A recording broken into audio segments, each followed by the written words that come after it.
Hello साथीहरू, हजुरहरूलाई welcome छ अगेन। इट्स मी रेखा। आज चाहिँ म मर्निङ वाकमा जाँदैछु। म मर्निङ वाक जानुभन्दा अगाडि मैले के गरेँ, मर्निङ वाक गएर आएपछि के गरेँ, मर्निङ वाकमा के गरेँ देखाउँछु है त। म उठेँ, फ्रेस भएँ, अनि त्यसपछि मैले कफी बनाउन थालेँ। किनभने म त्यस्तो चिया चाहिँ खाँदिनँ, कफी चाहिँ मेरो फेभरेट हो। त्यही भएर म एभ्री मर्निङ कफी खान्छु। अनि क्रोसेन्ट एन्ड कफी खाएँ। खानालाई मैले रेडी गरेँ। त्यसपछि हामीसँग एउटा क्युट पप्पी पनि छिन् है। उसको नाम चाहिँ Aibha. She was so innocent and she was so cute and she was so like so cute के।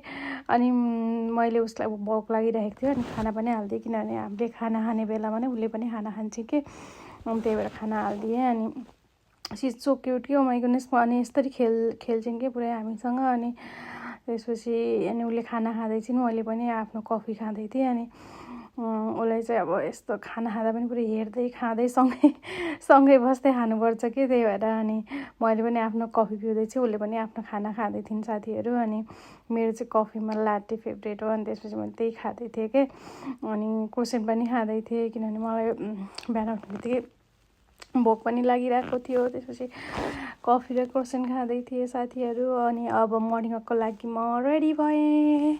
अनि किनभने बाहिर अलिकति घाम पनि छ, यो जाडो महिना हो क्या अस्ट्रेलियामा चाहिँ। अनि त्यही भएर मैले न्यानो कपडा लगाएँ। अनि हामी बाहिर निस्क्यौँ। अनि यहाँ चाहिँ बाहिर खासै त्यस्तो मान्छेहरू थिएनन्, किनभने क्वाइट नै थियो आज चाहिँ। बट घाम एकदम सनी डे थियो, अनि घाम पनि लागिरहेको थियो। त्यही भएर अनि न्यानो भइरहेको थियो। अनि हामी चाहिँ गफ गर्दै मर्निङ वाक गइरहेको थियौँ साथीहरू। यस्तै हुन्छ अस्ट्रेलियामा चाहिँ, किनभने मान्छेहरू त्यति हुँदैनन्। सबैजना आफ्नो आफ्नो काममा बिजी हुन्छन्। कोही अफिस जान्छन्, कोही काममा जान्छन्, कोही बिजनेसमा जान्छन्। अनि कोही चाहिँ मर्निङ वाकमा नि आउँछन् है साथीहरू। कहिलेकाहीँ भेट हुन्छ कोहीसँग चाहिँ। अनि बाटोमा चाहिँ यस्तो फ्लावरहरू हुन्छ, यहाँ चाहिँ ग्रिनरी धेरै हुन्छ साथीहरू। किनभने एकदम फ्रेस हावा पनि आउँछ, अनि एकदम फ्लावरहरू ग्रिनरीहरू एकदमै हुन्छ कि साथीहरू अस्ट्रेलियामा चाहिँ। त्यो हजुरहरूले हेर्न पनि सक्नुहुन्छ कस्तो राम्रो वेल मेन्टेन हुन्छ कि यिनीहरूको चाहिँ। अनि स्ट्रिट पनि यति राम्रो छ साथीहरू, नाइस एन्ड क्लिन हुन्छ कि साथीहरू। हाम्रो देशमा यस्तो भइदिएदेखि कति राम्रो हुन्थ्यो होला कि। बाटोमा हिँड्दा पनि हामीलाई धुलो भन्ने कस्तो हुन्छ त्यस्तो पनि देखिँदैन कि साथीहरू। त्यही भएर मलाई चाहिँ जहिले पनि यो बाटो हिँड्दा यताउति गर्दाखेरि चाहिँ हाम्रो नेपाल नै यस्तो भइदिन्थ्यो जस्तो लाग्छ कि। अनि मेन भने चाहिँ ग्राउन्ड हेर्नु, एउटै ठाउँमा यहाँ कति धेरै ग्राउन्ड छ कि। यो एउटा ग्राउन्ड नै यहाँ त्यहाँ चाहिँ स्टुडेन्टहरूले फुटबल खेलिराख्नु भएको छ। अनि यो चाहिँ अर्को ग्राउन्ड हो क्या साथीहरू, एउटै ठाउँमा होइन। दिस इज सेकेन्ड ग्राउन्ड के साथीहरू।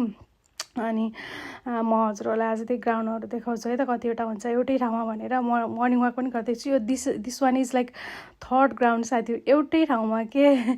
क्यान यु इमेजिन, हाम्रो नेपालमा चाहिँ यस्तो छैन नि त। त्यही भएर हामीलाई चाहिँ यस्तो मिस हुन्छ क्या। अनि यहाँनिर चाहिँ स्टुडेन्टहरू फुटबल खेलिराख्नु भएको थियो। एकछिन हामीले गेम पनि हेऱ्यौँ होइन, यस्तो रमाइलो भयो क्या यहाँनिर गेम हेर्नलाई चाहिँ। अनि this is I think fourth ground. अनि यो चाहिँ बास्केटबल ग्राउन्ड हो। भनेपछि हेर्नु त एउटै ठाउँमा सबै कुरा खेल्नु मिल्ने ठाउँ छ कि यो चाहिँ। अनि अर्को मेन भने चाहिँ यो लाइट हो कि। रातिमा पनि यो लाइट अन गऱ्यो भने यहाँ यति धेरै राम्रो गेम हुन्छ कि एभ्री टाइम। अनि त्यो गेम पनि म हजुरहरूलाई कुनै दिन देखाउँछु, तर आज चाहिँ हामी दिउँसो आएको भएर मैले यो देखाइरहेको छु साथीहरू। अनि दिस इज फिफ्थ ग्राउन्ड है, यहाँ चाहिँ बेबीहरू पनि खेल्छन्। अनि म चाहिँ पिङ देखेर यस्तो मजाले खेलिरहेको थिएँ कि, मलाई चाहिँ कस्तो रमाइलो लाग्छ यस्तो कि। सानो कुराहरू पनि मलाई कस्तो मजा लाग्छ कि त्यो खेल्यो। अनि त्यसपछि हामी घर फर्क्यौँ साथीहरू। अनि त्यही स्ट्रिट हुँदै, अनि मलाई चाहिँ फुलहरू एकदम मनपर्छ नि त, धेरै फुल देखाएँ। अनि भोक लागिरहेको थियो, अनि हामीले घरमा आएर खाना बनाएर खायौँ। थ्याङ्क यू फर वाचिङ साथीहरू।